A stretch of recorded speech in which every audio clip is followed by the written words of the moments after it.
The knife glinted in the dying light as a scream pierced the desert silence. Most would have turned and run, but not Colton. With blood on his knuckles and nothing in his wallet, he stood between two terrified sisters and three armed men. Never, guessing that saving their lives would cost him everything he had, and hand him a future no one saw coming. Colton Briggs hadn't slept in 2 nights. His boots were worn, his jeans were stiff with dust, and the old Ford truck he'd been riding in had finally died somewhere near a forgotten back road in Nevada. He'd been walking for an hour, his throat dry, sunburn crawling over his shoulders like fire ants, when he heard it, screaming, not distant, not confused, desperate. He ran.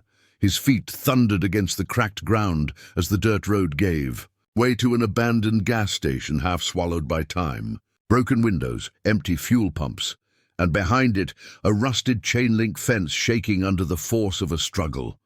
3 men, one with a blade, one holding a woman by the hair, the other with a gun stuffed into his waistband like some badge of twisted honor. And then there were the sisters, 2 women in dusty designer clothes, tied and gagged, panic wild in their eyes. The older one, maybe mid-20s, had a cut above her brow. The younger, no more than 19, was trying to kick the man off with whatever strength she had left. Colton didn't think. He charged. The first guy didn't see it coming.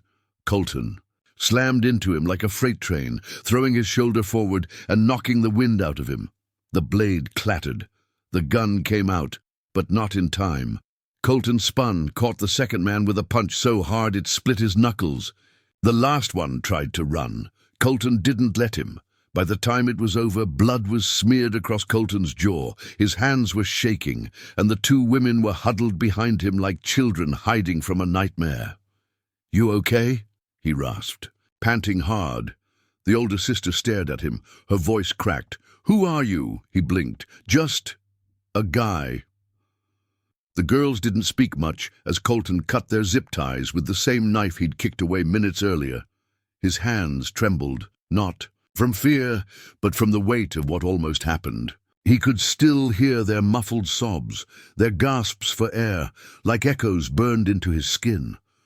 "I need to get you out of here," he muttered, scanning the horizon. His jaw ached from where one of the men had clipped him, but he ignored the pain. "Can you walk?" The younger girl, the one with tear-streaked cheeks and bruises forming on her wrists, nodded. Yeah, I think so." The older sister helped her up, placing a protective arm around her. She turned to Colton. "You saved us. Her lips trembled. "Thank you. I'm Savannah. This is my sister, Callie." "Colton," he replied. "No." "Last name?" Savannah asked, trying to steady her voice. Colton gave a tired half-smile. "Briggs, Colton Briggs. But I guess that doesn't mean much these days." The sun dipped lower, throwing shadows across the wrecked gas station. They walked. Savannah leaned on Colton's shoulder when her ankle gave out, and Callie clutched his arm like a child lost in a crowd. "You were just passing by?" Callie asked. Colton shrugged. "Looking for a job or food or something that doesn't kick me while I'm already down." They reached a 2-lane highway, cracked and empty. Colton stuck out his thumb, but cars were rare this far out. After 30 minutes, an old farm truck finally stopped. The man behind the wheel looked suspiciously at the girls, then at Colton's bruised face. "They okay?" the driver asked. "No," Colton said honestly, "but they will be." The driver let them in. That night, they stayed in a cheap roadside motel paid for by Savannah, though she never explained how she had money, especially after what happened. She quietly slipped the manager a wad of cash from a hidden pouch in her shoe. Inside the dim room, Callie finally broke the silence. "We thought we were going to die out there." "You didn't," Colton said gently. "You're safe now." Savannah sat at the edge of the bed staring at him. "You could have died, you know." He gave a dry chuckle. "Wouldn't be the worst way I've gone down swinging." "You've done this before?" He shook his head. "No, but I know what it's like to be left screaming and have no one come for you." The air shifted. Savannah's eyes softened. You don't talk like someone just passing through. You talk like someone running from something." Colton didn't answer because she was right. The next morning, Colton woke up on the motel room floor. He'd refused the bed, insisted the sisters take both after what they'd just been through. His back ached from the stiff carpet, but he didn't complain. He was used to discomfort. It was peace that felt unfamiliar. He rubbed the sleep from his eyes as the faint smell of motel coffee wafted from the kitchenette. Callie was curled up under a blanket, asleep. Savannah sat by the window, her silhouette outlined by the golden morning light. She was scrolling through her phone, her brows furrowed. "You're up early," Colton said. She turned. "I couldn't sleep, and we've got a problem." "What kind of problem?" Savannah hesitated. Then she turned the phone to show him a news headline. "Billionaire real estate heiress is missing after private plane grounded near Nevada desert. Authorities fear foul play." Last seen, Savannah and Callie Whitmore, daughters of Whitmore Global founder Charles Whitmore. Colton blinked. "Wait, what? Savannah?" Nodded slowly. "Yeah, that's us." He stepped back. "You're billionaires." "Well," she said wryly, "our father is. We were supposed to attend a development site meeting in Vegas. The plane had to land due to mechanical issues. We took a car service from the local airstrip. Then everything went to hell." Colton felt his chest tighten. "So those guys, they were after a ransom?" Savannah nodded grimly. "Or worse." He sat down hard. "And I thought I was just saving 2 stranded girls." "You were," Savannah said quietly, "and you risked your life to do it." Colton shook his head. "I didn't know. I was just trying to do the right thing." Callie stirred awake, her voice groggy. "Dad's gonna lose his mind." Savannah's jaw tensed. "He already has. There are helicopters looking for us. If the press finds out we're here—" Colton stood up. "You can't stay here." She nodded. "Exactly. We need to leave before someone tracks us down." "But where?" "Would you go?" Savannah looked him dead in the eyes. "Wherever you're going." Colton stared at her, stunned. "What are you talking about? You saved us. You didn't ask for anything. That means something. And right now, I don't trust anyone else." Callie chimed in softly. "We want to go with you, at least until we figure this out." Colton laughed almost bitterly. "I'm broke, jobless, and sleeping on floors. Not exactly billionaire bodyguard material." Savannah stepped closer. "We're not asking for protection, Colton. We're asking for kindness, and that's something you already gave." For a moment, Colton stood frozen, caught between who he'd been yesterday and the strange new world pulling him forward. He wasn't just a drifter anymore. He was part of something bigger. And for the first time in years, someone needed him. They left the motel at sunrise. Colton didn't ask where they were going. He just drove. Savannah had bought them a used sedan off a sleepy mechanic with crisp cash pulled from a hidden belt stitched inside her designer jeans. She handed Colton the keys without hesitation. They drove for hours, through sun-scorched stretches of empty land, past forgotten mining towns and broken fences, until the desert gave way to hills. Somewhere around early afternoon, they stopped for gas and split a sandwich between the 3 of them. Callie laughed for the first time. It startled everyone. Colton had never felt more out of place, and yet, oddly, more needed. That night, as they camped near a ridge overlooking a canyon, Colton finally spoke the words he hadn't dared voice before. "You know this doesn't make sense, right?" he said, poking at the fire. "You're both from money, real money. You could have called in a jet, an army, anything. And yet you're out here with me. Why?" Savannah was quiet for a moment, then said, "Because money isn't the answer to everything." Callie nodded beside her. "And because you were the only one who saw us as human beings, not headlines." Colton stared into the fire. "Most people wouldn't agree with you." "Well," Savannah said, her voice gentle, "most people don't know what it's like to be seen only for your father's name." or to be taken, violated, forgotten. You didn't save us because you thought you'd get something out of it. You saved us because you're good, Colton. His jaw tightened. You don't know me. Then tell us, she said softly. The fire cracked. Colton exhaled. I grew up in foster care, no parents, no name, just another mouth they had to feed.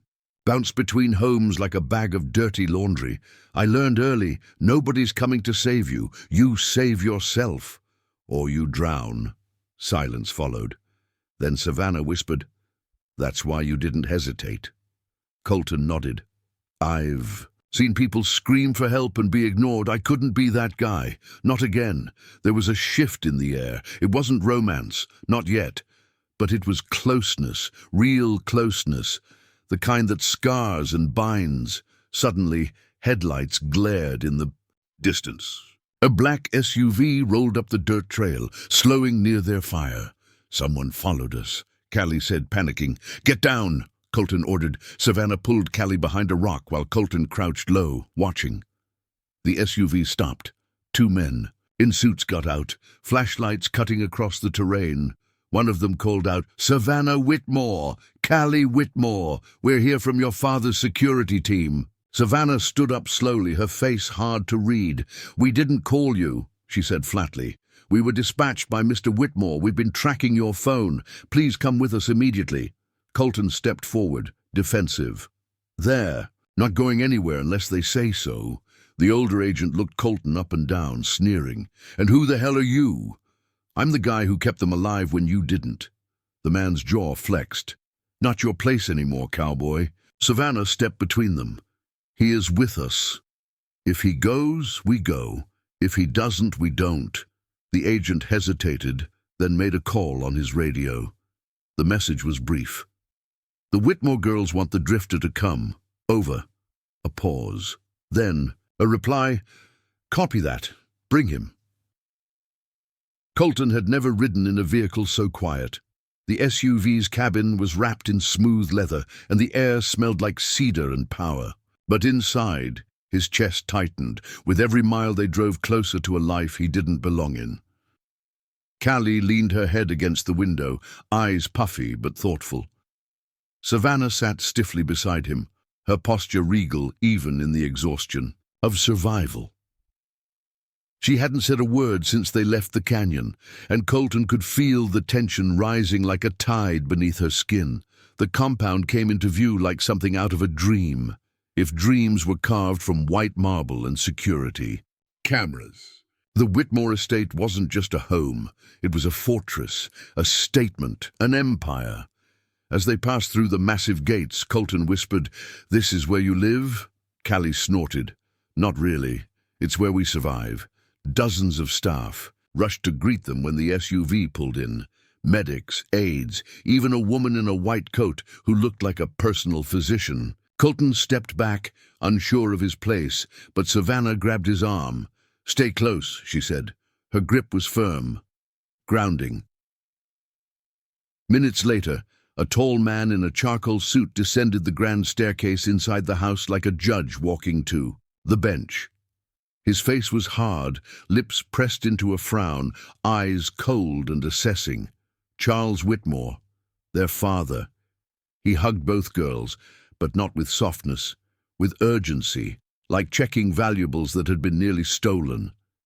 Then his gaze fell. On Colton, who is this? Colton held his ground. Colton Briggs, you're the one who found them? Rescued them, Savannah said sharply. Saved us, Charles studied him. You look like a man without a future. Colton didn't flinch. That used to be true. I should pay you something for your trouble. I don't want your money. Charles smirked. Everyone wants something. Colton's hands curled into fists at his sides. I just didn't want them to die. That's all. For the first time, Charles hesitated. Then, as if deciding it wasn't worth the effort, he turned away. Get cleaned up. The press will be here by morning. The next few hours blurred.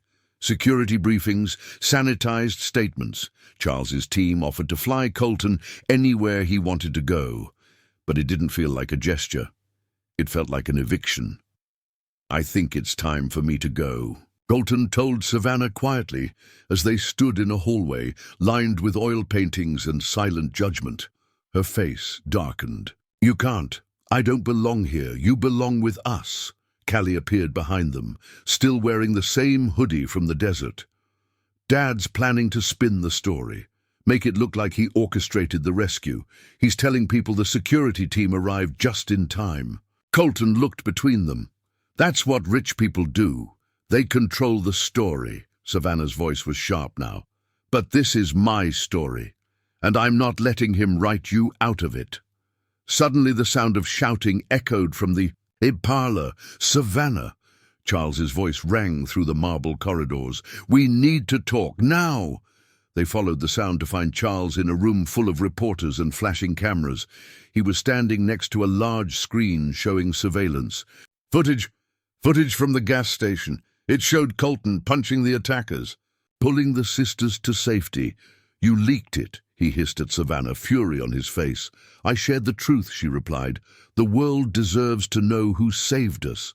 You exposed us to a media frenzy. No, she said. You tried to bury the man who gave us our lives back.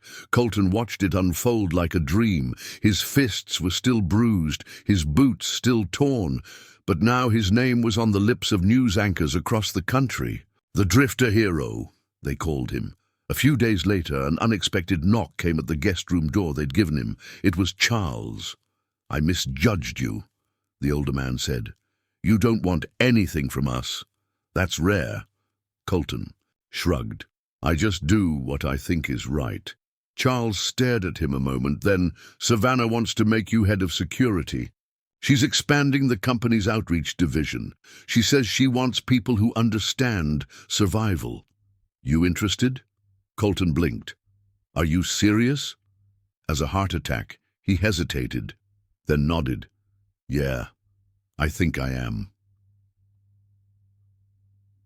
The new outreach program was a hit, employing veterans, street survivors, and underdogs like Colton who'd been discarded by the system. Savannah ran it like a mission. Callie became its media face, and Colton, he wore a clean suit now, but still carried the same steel in his spine. One afternoon, he stood on a podium as flashbulbs fired below him. They say I'm a hero, he said, but I'm not. I'm just someone who remembered what it's like to be unheard. So I chose not to walk away. He looked toward Savannah. Their eyes met, and that choice changed everything.